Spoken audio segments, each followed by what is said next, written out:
irmãos, não queremos que vocês sejam ignorantes quanto aos que dormem, para que não se entristeçam como os outros que não têm esperança. Se cremos que Jesus morreu e ressurgiu, cremos também que Deus trará mediante a Jesus e com ele aqueles que nele dormiram. Dizemos a vocês, pela palavra do Senhor, que nós, os que estivermos vivos, os que ficarmos até a vinda do Senhor, certamente não precederemos os que dormem, pois dada a ordem com a voz do arcanjo, o ressoar da trombeta, o próprio Senhor descerá dos céus e os mortos em Cristo ressuscitarão primeiro. Depois, nós, os que estivermos vivos, seremos arrebatados com eles nas nuvens para o encontro com o Senhor nos ares, e assim estaremos com o Senhor para sempre. Consolem-se uns aos outros com essas palavras. Pai, obrigado pela sua palavra, né? Obrigado porque o Senhor também nos trouxe vida em Jesus, né? Obrigado pelo Santo Espírito que ilumina as nossas mentes para compreender a sua palavra, né? E entender o Evangelho, e então termos a nossa vida regenerada, transformada, né? E experimentarmos da salvação que o Senhor nos oferece.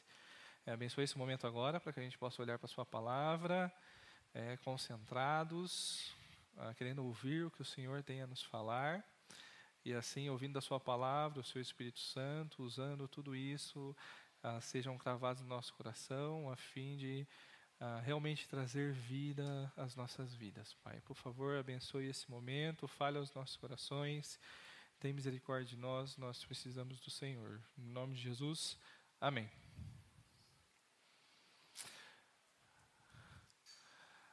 No último 1º de março que teve, meu aniversário, eu acordei meio triste. Não vou chorar agora, tá? Os jovens já estão rindo ali, mas eu acordei meio triste. E aí os jovens, né, na aula, eles puderam perceber, não só perceber, mas ouvir um pouco do meu coração, o que eu estava sentindo.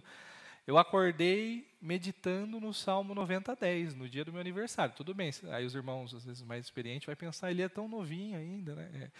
Mas eu já estava pensando, os anos de nossa vida chegam a 70 ou 80 para que os que têm mais vigor. Entretanto, são anos difíceis, cheios de sofrimento, pois a vida passa depressa e nós voamos, né? Que mensagem para o nosso aniversário, né? Quando a gente pensa e acorda, né? Mas aí, meditando com eles, eu pensei, realmente, a vida humana, né, segundo a nossa naturalidade, né, como pecadores que somos, é isso aqui. A vida é algo totalmente sem sentido, ela é cheia de dor, ela é cheia de sofrimento, e graças a Deus que tem o versículo 12, que vem logo em seguida, que nós vamos ver, ensina-nos a contar os nossos dias para que nós alcancemos corações sábios. Né? E se a gente não temer ao Senhor, se não for Deus operar os nossos corações, a vida ela fica sem sentido. Né? E aí então, eu compartilhando isso com eles lá, falando, mas de certo, né? Uma das coisas que a gente aprende com o Salmo 90 é isso, que a vida ela realmente ela é cheia de dor, ela é cheia de sofrimento, a vida é difícil e ainda por cima ela passa voando. Né? Quantas coisas que nos afligem. Né, o pecado ele trouxe um grande problema para o homem, né, um problema onde o afastou, né, do relacionamento com Deus. Né, o pecado trouxe um grande problema para o homem consigo próprio, né, e ele não entendendo mais sentido e significado do porquê viver, trouxe problemas de relacionamentos uns com os outros, trouxe problema com a natureza, trouxe uma grande desarmonia, né, para a vida em que nós vivemos.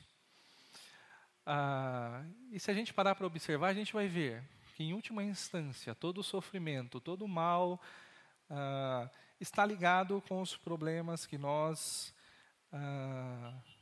vemos, né, a partir de Gênesis 3. Né, afinal de contas, todos nós estamos fora do Jardim do Éden, e estando fora do Jardim do Éden, isso significa que nós estamos, então, sobre a maldição do pecado e a gente lida, então, com o mal desde, então, nos nossos dias a dia. Né? Às vezes são problemas de relacionamentos que a gente tem, às vezes são grandes guerras. Né? Às vezes são crises financeiras que a gente está passando no nosso lar, às vezes pode ser um colapso econômico global, né? E afetar todo mundo. Né? Às vezes é um simples problema estrutural na nossa casa que a gente precisa fazer uma reforma. Né? Como eu que moro em apartamento, às vezes a gente acaba incomodando o vizinho e aquilo gera um transtorno, mas também pode ser grandes catástrofes, né? Às vezes mais regionais, né? Como a gente viu em Brumadinho, quando a gente vê quando tem algum terremoto, quando tem algum tsunami, chuvas, né? Como a gente estava passando agora aqui em São Paulo, Belo Horizonte. São doenças que às vezes batem a nossa porta, né, e às vezes fazem a gente padecer, sofrer, ou às vezes a nossa família, mas às vezes são grandes epidemias globais, né, como a pandemia que estamos passando por agora. Então a vida fora do jardim, né, então a vida, né, sob a maldição do pecado, ela é cheia de sofrimento. Né, e o contexto que nós estamos vivendo essa semana, né, principalmente aqui no Brasil, né, e aqui em São Paulo, no nosso estado, né, a gente vê que o Covid-19, né, o tal do coronavírus, ele bate a porta, né, a população ela já começa a se alarmar, e tudo isso graças ao alarde que toda a imprensa faz, ou vinha fazendo pelo menos, sem muita necessidade. E então, para alguns, né, ainda que de maneira descontraída, às vezes por meio de uma brincadeirinha, um meme que às vezes você compartilha nas redes sociais, a grande pergunta que pode se passar na cabeça das pessoas é, né, será que é o nosso fim? Né, será que nós vamos acabar? Será que é o fim da nossa existência, da nossa vida? Nossos irmãos lá da igreja de Tessalônica, eles estavam passando por algumas perguntas semelhantes. Né, era uma nova igreja, era o início do cristianismo, né, aí tendo perseguições, tendo as suas tribulações, né, os primeiros irmãos ali padecendo, e humanamente falando não tem nada pior que pode nos alcançar do que a própria morte. Né? E aí a pergunta, será que a morte, né, teria a palavra final sobre as nossas vidas?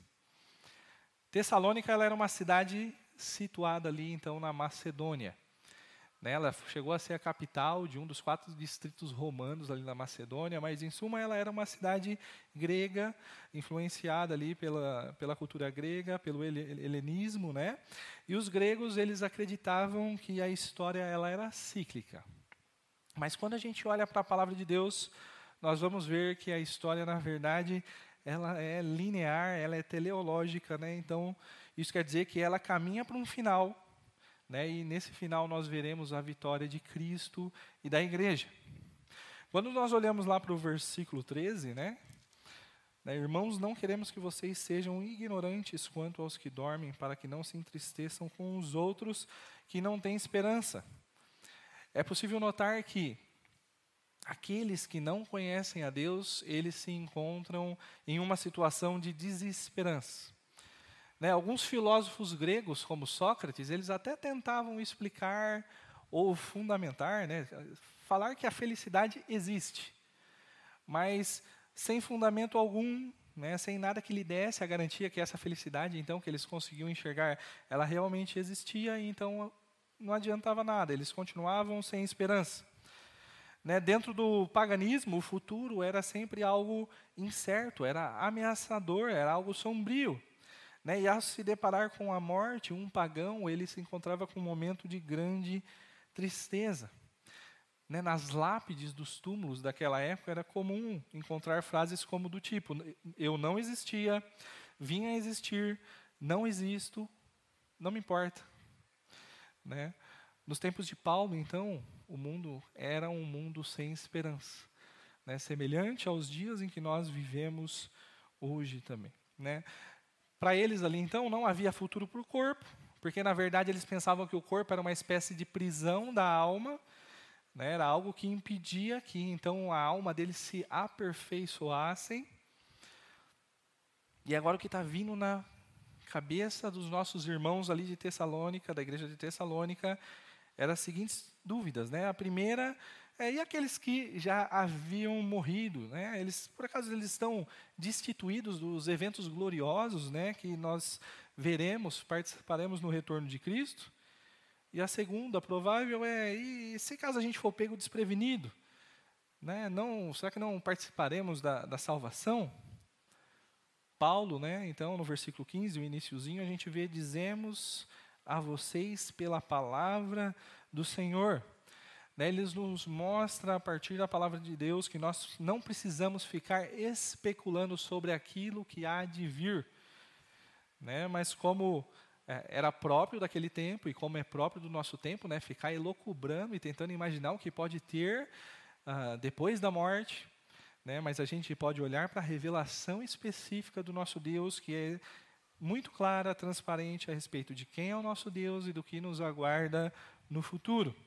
E então, no texto de hoje, eu queria que nós pudéssemos olhar por meio dessa palavra que Paulo traz, então, aos nossos irmãos de Tessalônica, 3 verdades consoladoras que a gente deve manter constante na nossa mente, e constantemente a gente deve estar lembrando uns aos outros a respeito dela. Né? E a primeira verdade consoladora que eu queria que nós observássemos encontra-se aí, então, nos versículos 13, 14 e 15, né? Que a segunda vinda de Cristo, ela serve de consolo para enfrentarmos, então, os momentos de crise. Né? A partir do 14 fala, se cremos que Jesus morreu e ressurgiu, cremos também que Deus trará mediante a Jesus e com ele aqueles que nele dormiram. Dizemos a vocês pela palavra do Senhor que nós, os que estivermos vivos, os que ficarmos até a vinda do Senhor, certamente não pereceremos os que dormem. Quando nós olhamos para a carta de Paulo aos Tessalonicenses, a gente vai ver que um dos assuntos importantes, e para não dizer que talvez que é a ênfase principal, né, do texto, é justamente o retorno de Cristo, a segunda vinda de Cristo. Né, Paulo mostra que nós não podemos nos manter ignorantes quanto àquilo que Deus revelou para nós. Né? Então, porque a gente não conhece a palavra de Deus, então a gente entrar em desespero, como é natural daquelas pessoas que não têm esperança, que não conhecem a Cristo. Né? O apóstolo Paulo, então, ele vai trazer à memória dos seus leitores, né, o que de fato eles creem. Né? E ele vai citar alguns elementos essenciais da fé cristã, né, como se estivesse fazendo uma espécie de um mini credo, né, um mini conjunto de crenças ali, uma declaraçãozinha de fé. No versículo 14, né, se cremos que Jesus morreu e ressurgiu, cremos também que Deus trará, mediante Jesus e com ele, aqueles que nele dormiram. A nossa esperança, ela está alicerçada no fato de que Cristo morreu pelos nossos pecados. E a morte de Cristo, ela foi uma morte dura, ela foi uma morte humilhante, foi uma morte que foi levada às últimas consequências do nosso Jesus. Ele foi sepultado, né, e conforme dizia as Escrituras. Né, entretanto, o que acontece? A morte jamais poderia conter o nosso Deus, e então ao terceiro dia, o nosso Senhor, ele ressurge. Né? E essa, então, é a razão da nossa fé. Essa é a essência do Evangelho. Né? A base da nossa esperança é a ressurreição do nosso Senhor Jesus. Né? Parte importante do credo, então, da nossa fé, é a gente crer que Jesus, ele voltará para concluir, então, consumar o seu plano redentivo. Né, no versículo 15, dizemos a vocês pela palavra do Senhor que nós, os que estivermos vivos e os que ficarmos até a vinda do Senhor, certamente não pereceremos os que dormem.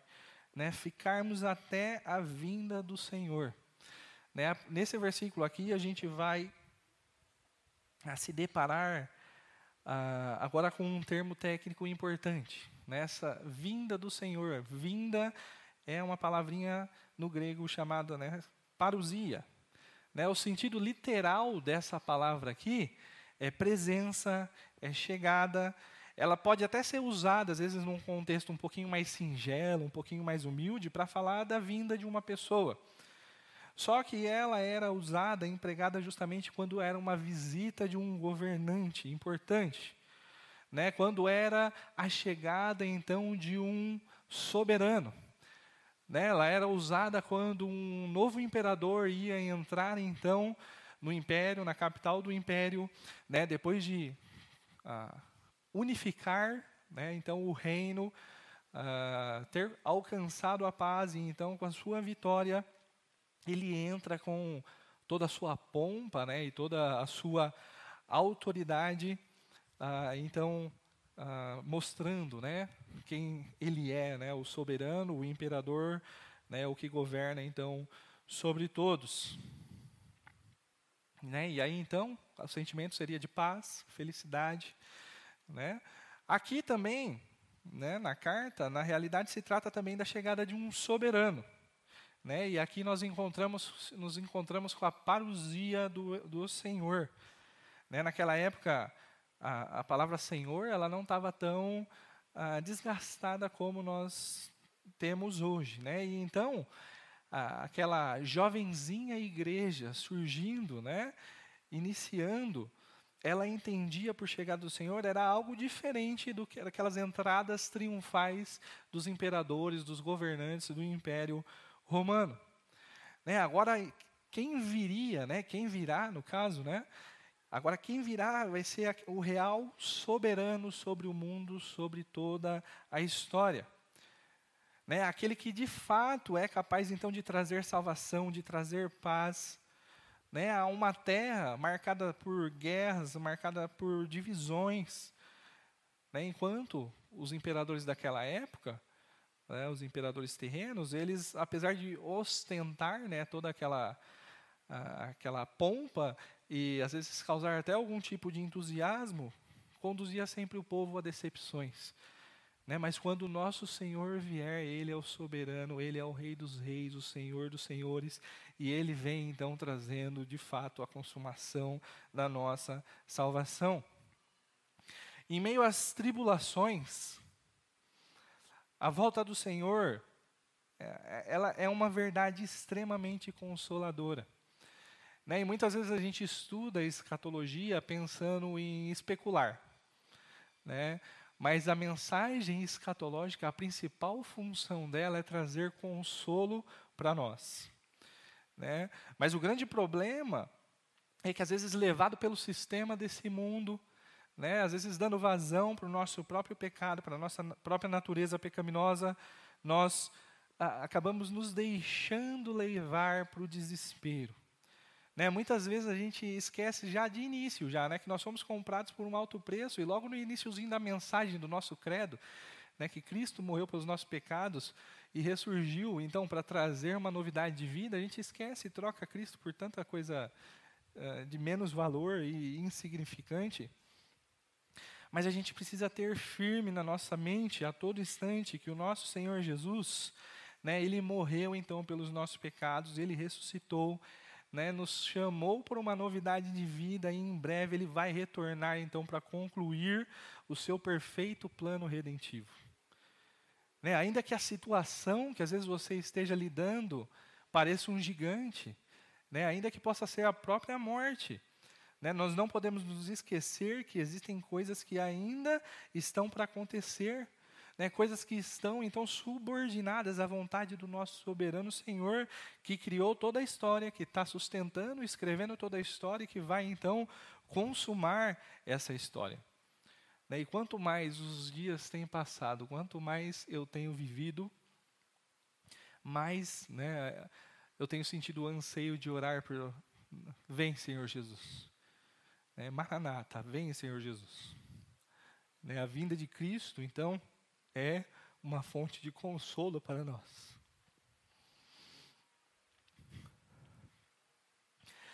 A segunda verdade é que a glorificação e a eternidade nos serve de consolo para que nós também enfrentemos, né, momentos de crise.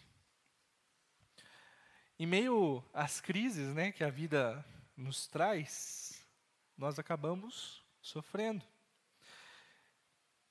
Por vezes parece que a gente é golpeado por um golpe, às vezes, tão bruto, né, que nós ficamos zonzos, às vezes a gente fica meio desconcertado, cambaleando, né, como se não estivesse enxergando direito aquilo que pode estar à nossa volta, aquilo que nos está cercando.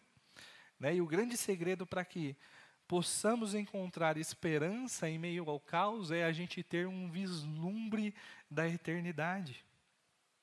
Jesus voltará e essa é uma grande razão de esperança. E juntamente com esse evento, né, sucederão outros diversos que são motivos de esperança também para o povo de Deus. Nesse trecho aqui, o apóstolo Paulo está trazendo aos Tessalonicenses, né, um vislumbre da eternidade, os lembrando que a morte não é o fim. Né, nós haveremos de ressurgir juntamente com o nosso Senhor Jesus Cristo e por meio do nosso Senhor Jesus Cristo, né, e aqueles que estiverem vivos, né, nesse momento histórico, eles serão arrebatados e de igual modo eles vão ter os seus corpos glorificados e juntos nós estaremos para sempre com o nosso Senhor.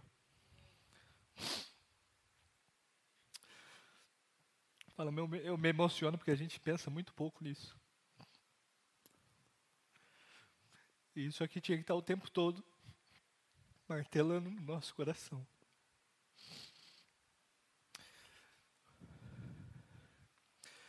Para descontrair, para me ajudar a parar de chorar, os jovens ali, eles estão rindo. Porque eles fazem bolão para postar quantas vezes eu choro. Não é? 2? Tá bom. Já foi 2, né? Tá bom. O apóstolo Paulo, então, vai trazer à mente deles, né, que a morte não é o fim. Né, que a ressurreição, então, está preparada para aqueles que morreram e o arrebatamento, então, para aqueles que estarão vivos no momento histórico do retorno de Cristo. Né, a doutrina da ressurreição, ela era rejeitada pelos gregos. Né, quando Paulo ele prega para a ressurreição, né, para os filósofos atenienses, praticamente todo mundo zomba dele em Atos 17. Os gregos, eles eram iguaizinhos aos saduceus, eles também não acreditavam na ressurreição. A grande esperança do grego, né, do mundo grego, né, para uma pessoa que vivia, né, na cultura helênica, era justamente se livrar do seu corpo. Por causa que o seu corpo era o aprisionamento para que a sua alma, então, pudesse evoluir e alcançar a perfeição. Então, se tinha algo que eles almejavam, não era que seu corpo fosse ressurreto, mas era que seus corpos, então, alcançassem a morte. A ressurreição de Cristo, né, quando a gente olha aqui no versículo 14, né, se cremos que Jesus morreu e ressurgiu, cremos também que Deus trará mediante a Jesus e com ele aqueles que nele dormiram. A ressurreição de Cristo, ela é também a garantia da nossa ressurreição. Né, alguns crentes de Tessalônica, eles estavam tendo essa confusão ao tentar crer na ressurreição de Cristo, mas ao mesmo tempo não crer na ressurreição dos salvos. Né, coisa semelhante que estava acontecendo ali na igreja de Corinto, quando a gente vê Paulo escrevendo, né, o tratado dele sobre a ressurreição em 1 Coríntios 15. Paulo, então, ele mostra que não existe a possibilidade de você crer numa coisa sem você ter a outra. Né? Não tem como você crer que Cristo ressuscitou e você não crer que a gente também ressuscitará, crer que os crentes ressuscitarão. A ressurreição de Cristo, né? Se os homens não ressuscitam, então Cristo não pode ter ressuscitado. Agora, Cristo tendo ressuscitado, Ele é o penhor, Ele é a garantia também da nossa ressurreição. Quando Jesus, né, voltar então nos ares, né, será dada então uma palavra de ordem. Né, e então, os mortos em Cristo ressuscitarão primeiro. O pastor, eu não sei pronunciar, Warren Wiersbe, é isso mesmo? Ele fala a respeito, né, comentando a respeito desse trecho, mostrando que a ressurreição, né, ela não significa que o nosso corpo ele vai ser reconstituído elemento por elemento. a ressurreição, ela não é uma reconstrução do nosso corpo, né? E então ele, baseado em 1 Coríntios 15, a partir do 35, né, ele vai comparar a ressurreição do corpo à planta, né? Paulo, né, faz isso, né? A ressurreição do corpo a uma planta que nasce de uma semente, né? A flor, ela não é idêntica à semente, mas ainda assim existe uma relação entre a semente e existe uma relação com a flor, né? E os cristãos, então, eles receberão um corpo novo, um corpo glorificado. E então esse corpo morto é como se fosse a semente plantada no solo, e o corpo da ressurreição é a flor, então, que nasce dessa semente. É interessante, quando a gente vê a época do apóstolo Paulo, né, em Atos 23, a gente vai ver que os fariseus, eles acreditavam na ressurreição dos mortos, mas aí tinha os saduceus que não acreditavam, né? A gente vê Jesus defendendo a ressurreição, falando a respeito da ressurreição para os saduceus, né? E aí, partindo das escrituras do próprio Antigo Testamento, a ressurreição já era demonstrada como uma realidade, né? O próprio Jó aguardava a sua redenção no seu Redentor, no caso, né? E o fato de Jesus ter ressuscitado dentre os mortos, então, é a prova que nós também ressuscitaremos, né? A doutrina cristã da ressurreição, ela garante que a morte não é o fim das nossas vidas, não é o fim de todas as coisas, né? A sepultura, ela não é o ponto final. O corpo adormece, né? A figura usada aqui, né, os que dormem, né? E aí tem uma doutrina errada falando a respeito do sono da alma, né? Mas a referência do dormir aqui é o corpo dorme, né? E lembra, um corpo que dorme, uma pessoa dorme, ela acorda, certo? Então é o corpo enquanto aguarda a sua ressurreição, né? Mas o que acontece? O corpo dorme, mas a alma vai para junto do nosso Senhor. E quando o Senhor voltar, então Ele trará consigo, ressuscitará o corpo em glória e unirá o corpo à alma, né, em um único ser, que então compartilhará com Cristo da sua glória, né? Isso nos levará a outro vislumbre, né, da eternidade, que nos traz consolo, que também nos traz segurança, né, que é a figura do arrebatamento, né? Versículo 17. Depois nós, os que estivermos vivos, seremos arrebatados com Ele nas nuvens para o encontro do Senhor, com o Senhor nos ares. Quanto ao arrebatamento, o termo arrebatar vem da palavra latina rapto, né? Rapto, da onde vem o nosso verbo raptar, né? A ideia de agarrar, de levar embora. Se a gente pegar a aplicação desse termo e alguns outros textos na Bíblia e a gente entender alguns outros significados, algumas outras formas de traduzir, a gente vai ver que cada um desses significados vai acrescentar uma verdade particular a essa doutrina, né, quanto ao arrebatamento. Né? Arrebatamento, a palavra, ela pode ser traduzida como pegar rapidamente. E essa aqui é a tradução que seria adequada lá para Atos 8:39, né, quando o Espírito arrebatou Filipe, né, logo depois dele ter levado o etíope à fé.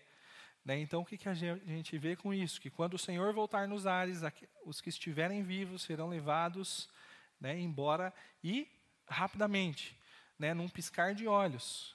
Isso significa que a gente deve estar atento na expectativa da vinda do nosso Senhor, né, a fim de que quando Ele voltar, né, nós não sejamos encontrados fora da sua vontade, sejamos encontrados então como verdadeiros servos fiéis. Né, um outro significado que a gente pode usar aí como tradução para a palavra que a gente tem aqui como arrebatamento é tomar para si. Né, e isso aqui é arrebatamento do ponto de vista de Cristo, né, porque Cristo virá então buscar tomar a sua noiva para si. Um outro significado, levar para outro lugar. Né, Paulo vai usar essa palavra aqui também, com essa ideia de levar para outro lugar para descrever, né, a visita, né, que ele fez, a visita aos céus ali em 2 Coríntios 12. Né, Jesus Cristo, ele foi preparar um lar para nós, ele foi preparar moradas para nós. Então, quando ele vier, ele vai nos levar para um lugar glorioso. Né? Somos peregrinos, estrangeiros nessa terra, e a nossa verdadeira pátria, nossa verdadeira cidadania é a celestial. Outro significado que a gente pode ver também é livrar do perigo. Né? Em Atos 23:10, nós vemos sendo usado dessa forma. Peraí, me fugiu a história, se eu não me engano, é Paulo quando ele está discutindo justamente sobre esse tema. E aí então os fariseus puxam de um lado, os saduceus puxam de outro, e aí então tiram Paulo dali do meio. 23:10. Cadê?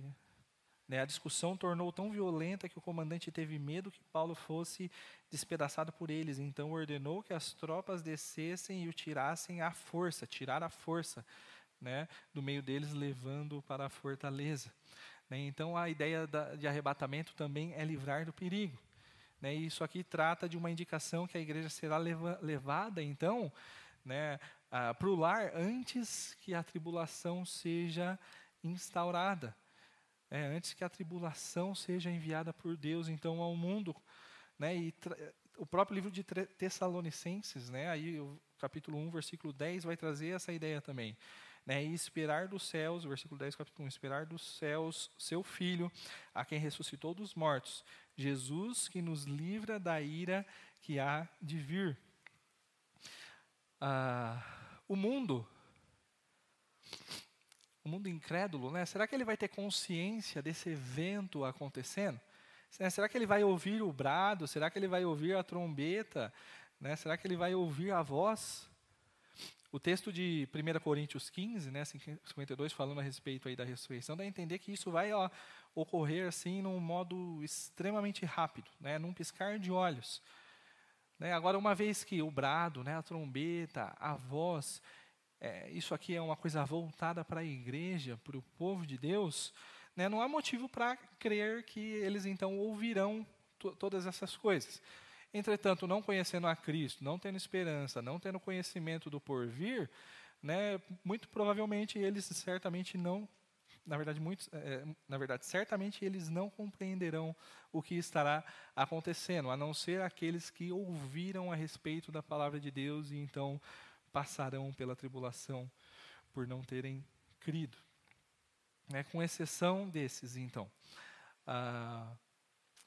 E aí o que acontece? Quando Jesus vier buscar, né, ressuscitará então os mortos, arrebatará a igreja, e nós então estaremos com o Senhor para sempre. Né? A segunda parte do versículo 17. Nós nos encontraremos com Ele nos ares. Né, e o termo usado aqui para esse encontro era um termo utilizado para quando você ia se encontrar então com alguém da realeza ou alguém que era realmente muito importante. Né, e aqui, nessa terra, nessa esfera, né, nós caminhamos com Cristo pela fé, né, mas nos ares nós veremos como Ele realmente é, né, e nos tornaremos então semelhantes também a Ele. Né, vai ser um baita encontro nos céus. Né, teremos os nossos corpos glorificados, todo o nosso sofrimento de hoje se transformará em glória. Né, e você pode observar o versículo 14, que mostra que nós nos encontraremos nas nuvens juntamente com eles. Né, quem são esses eles? Né, eles quem? Né, são aqueles que ressuscitarão. Né, a morte, ela é uma verdadeira separadora. Mas o nosso Senhor Jesus Cristo, Ele é um perfeito, um grande reconciliador. Né? E então nos encontraremos com aqueles amigos, com aqueles familiares queridos, né, que a gente tanto amava, que morreram então em Cristo. Né? E no contexto de Tessalonicenses, isso aqui servia de um consolo muito grande para o coração deles, e certamente é também para nós nos nossos dias. Né? E estaremos então para sempre com o Senhor. O Senhor Jesus prometeu, lá em João 14:3, voltarei e vos receberei para mim mesmo, para que onde eu estou estejais vós sempre. Né, o objetivo da redenção, né? Não é só salvar de um julgamento, né? Mas é também permitir que nós possamos ter um relacionamento com Cristo, e um relacionamento que durará por toda a eternidade, né? Agora sem pecado, agora sem dor, agora sem sofrimento, né? As lutas, elas batem a porta, né? A dor, o sofrimento, a morte, são tudo certezas que nós temos na nossa realidade. Só que se a gente for parar para pensar, né, o momento histórico que a gente vive, perto do que a gente tem para frente, né, é só um traço nesse momento histórico. Né, é algo muito breve. Né, e na esperança que nós temos em Cristo, né, nós podemos então descansar, nós podemos nos alegrar em saber que nós temos para frente é algo extremamente fabuloso. Né, e nada se compara com o que nós temos hoje, né, o que nós vamos ter lá na frente, nada se compara com o que a gente tem hoje. Né, a segunda vinda de Cristo, a nossa glorificação, a eternidade são verdades realmente consoladoras para o nosso coração. Né, mas no versículo 18 eu quero compartilhar ainda mais uma verdade. Versículo 18: consolem-se uns aos outros com essas palavras. O povo de Deus, então a igreja, nos serve de consolo também para enfrentarmos momentos de crise. Quem é que deve consolar uns aos outros aqui? Né? Somos nós, a igreja, uns outros, lembrando dessa verdade, né, que Jesus vai voltar, lembrando que a gente tem uma eternidade pela frente, que nós ressuscitaremos com Cristo, que nós seremos arrebatados. Sem Cristo, nós estávamos separados de Deus, né, por conta do pecado. Houve então uma desarmonia também nos nossos relacionamentos, mas com o seu grande amor, então, né, Cristo entra na história para trazer salvação, para trazer reconciliação com Deus. Né, por meio do sacrifício de Cristo, nós agora estamos unidos a Ele, né, e, portanto, nós também estamos unidos uns aos outros. Em 1 Pedro 2, 9 e 10 vai falar lá, né? Vocês, porém, são geração eleita, sacerdócio real, nação santa, propriedade exclusiva de Deus, para anunciar as grandezas daquele que vos chamou das trevas para a sua maravilhosa luz. Antes vocês sequer eram povo, mas agora vocês são povo de Deus. Efésios 2,19, né? Portanto, vocês já não são estrangeiros nem forasteiros, mas concidadãos dos santos e membros da família de Deus. Gálatas, né? A gente acabou de estudar recentemente, a gente vai ver que a gente deve servir uns aos outros mediante o amor, porque toda a lei se resume em um mandamento, né? Ame o seu próximo como a si mesmo.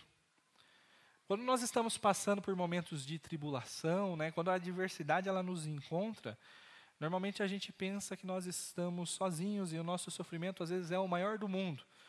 Mas a gente precisa lembrar, né, e levantar as nossas cabeças e ver que a gente faz parte de uma grande família e que nós realmente dependemos uns dos outros. Né, nós precisamos desenvolver relacionamentos maduros a fim de que nós possamos verdadeiramente trazer consolo uns para os outros. Né, as lutas, elas certamente virão. As provas, elas virão. Mas este não é o fim e nós não estamos sozinhos. Né, nós precisamos a todo tempo lembrar-nos uns dos outros, né, uns para os outros, né, que a vida ela é passageira e que os nossos sofrimentos atuais eles não se comparam com a glória que em nós será revelada.